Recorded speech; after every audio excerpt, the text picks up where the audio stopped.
जीवन एक रतन के तुल्य है। साहब इसको रतन कहते हैं। वे रतन जो कंकर पत्थर के रतन होते हैं उनकी कीमत तो हम करते हैं, लेकिन यह एक मानव जीवन एक ऐसा महारतन है जिसकी कीमत नहीं आंकी जा सकती है। इतना बहुमूल्य है जिसका मूल्य चुकाया भी नहीं जा सकता है। लेकिन कब जब मानव जीवन पा करके जब हम सत्कर्म करेंगे और हम मनुष्यता का कार्य करेंगे, मनुष्यता की तरह हम रहेंगे जैसे हम मनुष्य हैं। हमारा रूप बढ़िया है, हमारा शरीर बढ़िया है, हम अच्छे जगह पर पैदा हुए हैं, हमारा अच्छा खानदान है, हमारा कुल गोत्र अच्छा है, लेकिन कर्म अच्छे नहीं हैं, हमारा मन अच्छा नहीं है, हमारे चरित्र ठीक नहीं है, हमारे विचार ठीक नहीं है, तो हमारा जीवन बेकार ही चला जाएगा। इसलिए साहब कहते हैं इसका यत्न करो, इसका जतन करो, और जतन नहीं करोगे बेकार में बर्बाद कर दोगे तो नहीं बनेगा।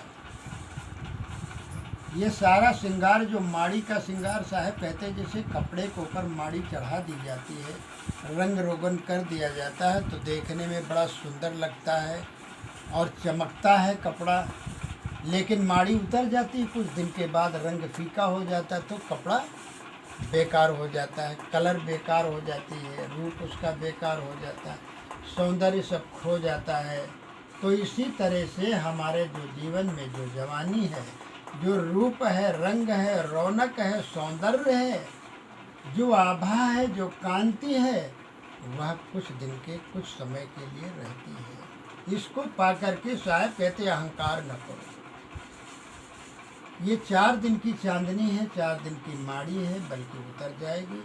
इसलिए आइए हम अपने जीवन को संभाल करके रखें, हम अपने जीवन से कोई ऐसा गलत कार्य न होने पाए करें जिससे कि हमारा जो है जीवन बर्बाद हो जाए और हमारा रतन जो जीवन है, बहुमूल्य जीवन है, वो कौड़ी के भाव भी न हो रह जाए।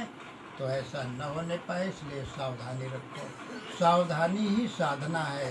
सावधानी बोलने में, बैठने में, उठने में, कार्य व्यवहार करने में हम जो है सदैव ध्यान रखें। हम ऐसा कोई कार्य न करें जो जीवन में हमारे लोग जो है उंगली उठाएं, हमें हंसें, हमें थू थू करें, और ऐसा कार्य, ऐसी वाणी न बोलें जो लोग हमें कह दें चुप रहो। वाणी हम ऐसी बोलें जो दूसरे को कोई रो रहा है वो हंसने लग जाए।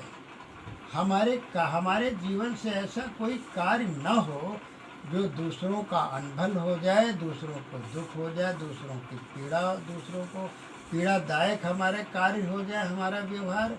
तो हमारा व्यवहार बड़ा ही पवित्र, बड़ी सावधानी पूर्वक कर्म करने चाहिए, बड़ी सावधानी पूर्वक व्यवहार घर में करना चाहिए। हमारा व्यवहार अगर उत्तम है तो सब कुछ उत्तम है। पत्नी से व्यवहार करें तो बढ़िया मधुर व्यवहार हो, पड़ोसियों से करें तो मधुर व्यवहार करें। मधुर का मतलब कोमल पवित्र व्यवहार। छल कपट भरा व्यवहार हम न करें किसी के साथ में, चाहे पड़ोसी हो चाहे कोई भी हो, किसी के साथ में जो है कट व्यवहार न करें, धोखाधड़ी का व्यवहार न करें, छल का व्यवहार न करें, बल्कि खुले दिल का व्यवहार, सच्चाई का व्यवहार, सच्चाई का वातावरण करें। हम चाहते हैं हमारे जीवन में कोई हमको धोखा न दे, हमारे साथ कोई छल न करे, कोई कपट न करे, और कटुता हमारे जीवन में ना आए, कोई हमें गलत न करे, क्रोध न करे, और हमारे साथ कोई जो है यह व्यवहार ऐसा न करे जो हम दुखित हो जाए, पीड़ित हो जाए। यही ध्यान दूसरों के लिए रखना चाहिए। तो हमारा संसार में जो जीवन है वो बढ़िया चलेगा, मधुर चलेगा, और सुख में और शांत में हम घर में रहेंगे, बाहर भी रहेंगे। अगर हम शांति से रहते हैं घर में, अपने प्रेम के साथ में व्यवहार अपने साथ में सबके साथ में करते हैं, तो समझ लीजिए कि शांति बनी रहेगी और सुख बढ़िया रहेगा।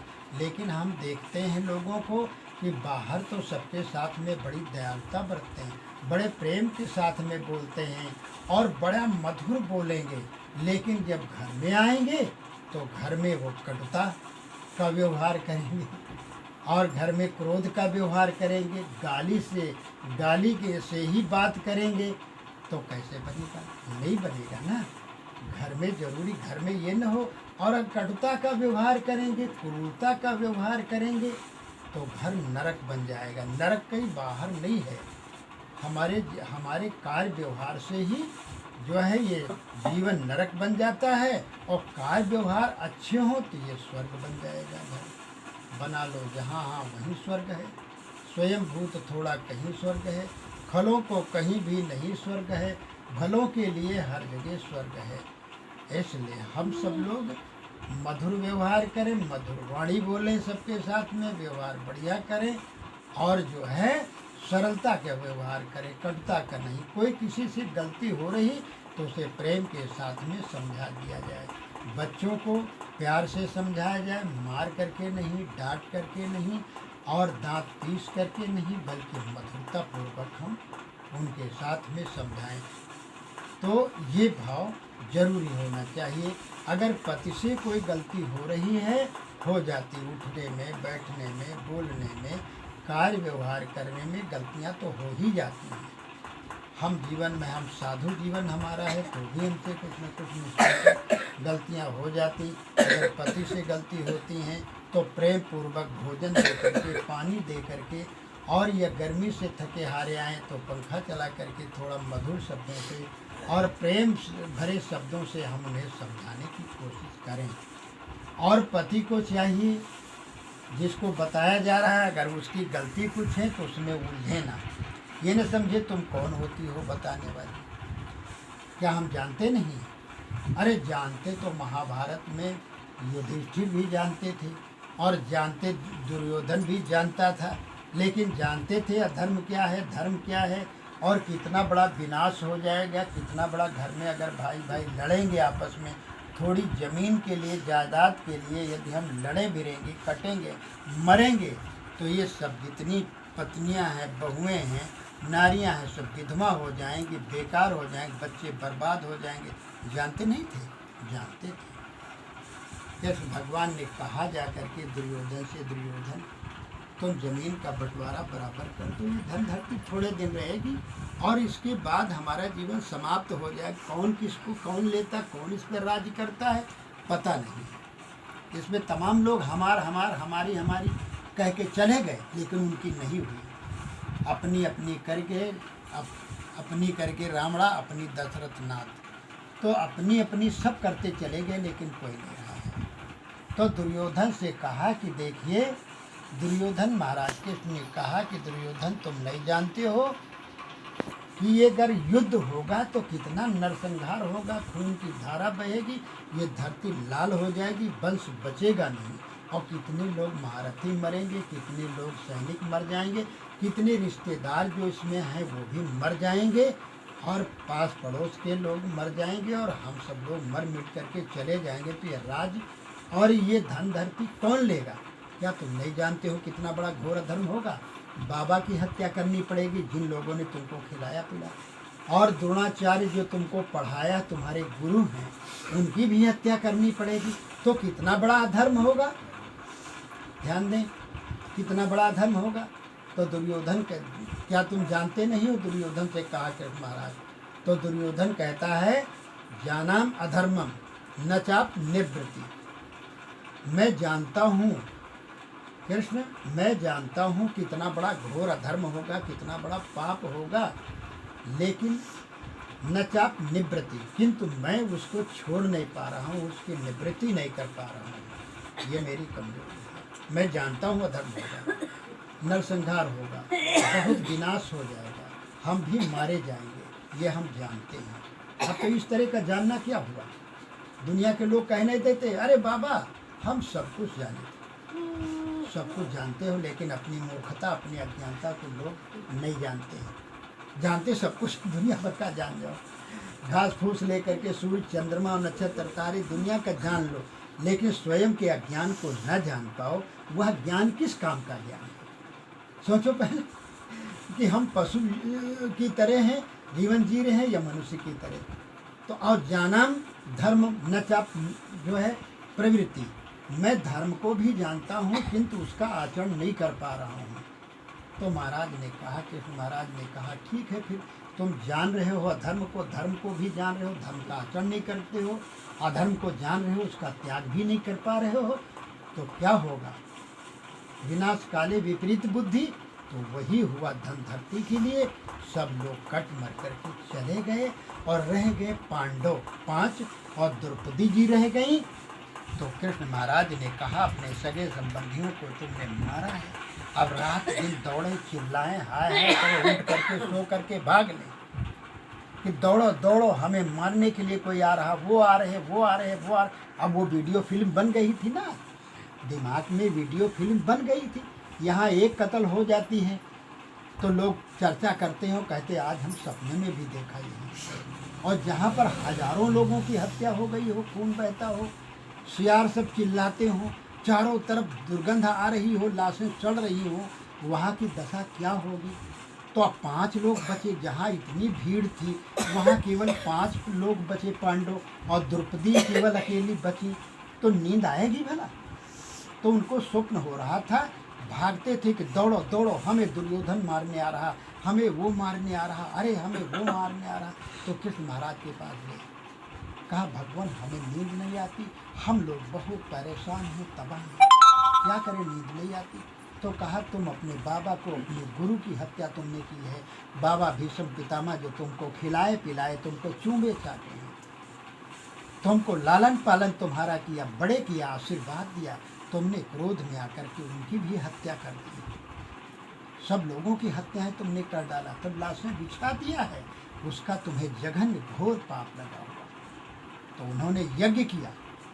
तो कहा महाराज क्या करें? तो कहा एक यज्ञ करो। तो बहुत बड़ा यज्ञ किया। उस यज्ञ में जो है यज्ञ कर डाले।